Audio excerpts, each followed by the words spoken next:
किसी ने बड़े कमाल की बात कही है कि अपने जीवन को ऊपर वाले को सौंप दो, क्योंकि आप जीवन भर में जो कर सकते हैं उतना तो वो एक पल में कर सकता है। आपके लिए एक छोटी सी कहानी। यह कहानी महाभारत के युद्ध के प्रारंभ होने से पहले युद्ध भूमि को तैयार किया जा रहा था। कुरुक्षेत्र की भूमि को समतल बनाया जा रहा था, पेड़ों को हटाया जा रहा था। उस युद्ध भूमि का मुआयना करने के लिए एक दिन पहले निरीक्षण करने के लिए भगवान श्री कृष्ण और उनके मित्र धनुर्धर अर्जुन पहुंचे। वो मुआयना कर रहे थे, देख रहे थे तैयारी किस तरीके से चल रही है। तभी एक चिड़िया उड़ती उड़ती आई और भगवान श्री कृष्ण के पास आकर के बोली कि भगवान, मुझसे क्या गलती हो गई? मेरी दुनिया आपने उजाड़ दी। यहाँ युद्ध भूमि को तैयार किया जा रहा है, पेड़ों को गिराया जा रहा है। एक हाथी ने आकर के मेरा पेड़ गिरा दिया। मेरा घोंसला उस पर था, वो घोंसला गिर करके जमीन पर आ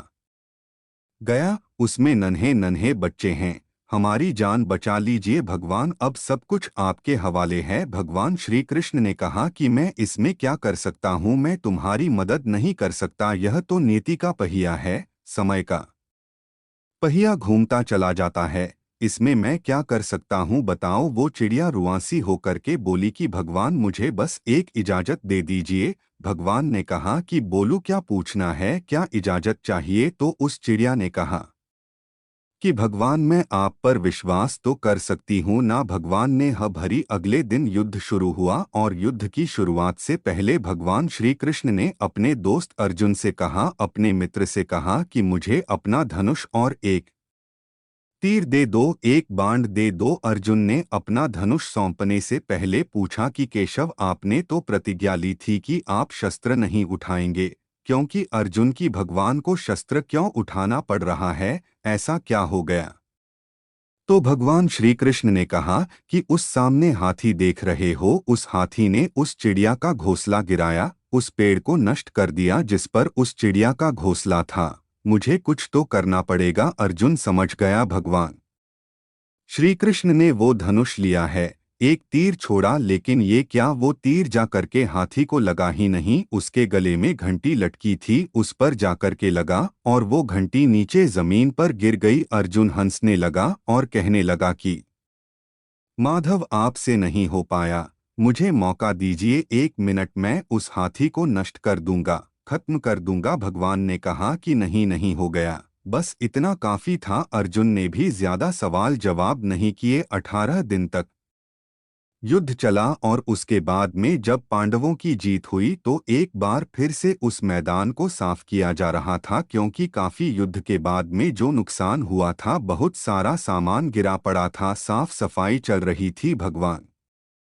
श्री कृष्ण एक बार फिर से अपने दोस्त, अपने मित्र अर्जुन के साथ में उसी भूमिका करने के लिए निकले और अर्जुन से कहा कि एक काम कीजिए, मेरे रथ से उतरिए और जाकर के नीचे वो जो घंटी रखी है उसको हटा दीजिएगा।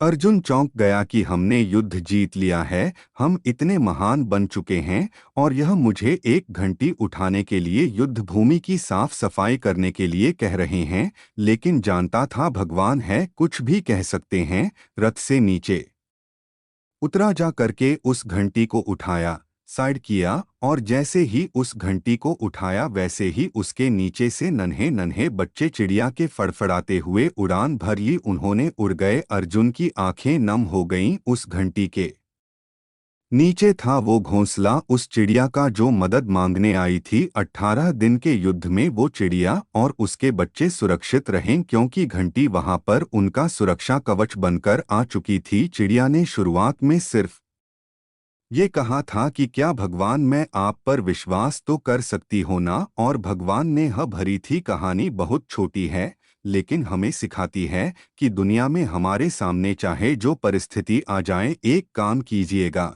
अपने जीवन को ऊपर वाले को सौंप दीजिएगा, क्योंकि आप जीवन भर में जितना कर सकते हैं उससे कहीं ज्यादा तो वो एक पल में कर सकता है। हमेशा आपसे कहता हूँ कि ऊपर वाले के आशीर्वाद के साथ, अपनी सच्ची मेहनत के साथ और अपनी फैमिली के प्यार के साथ कर दिखाओ कुछ ऐसा कि दुनिया करना चाहे आपके जैसा।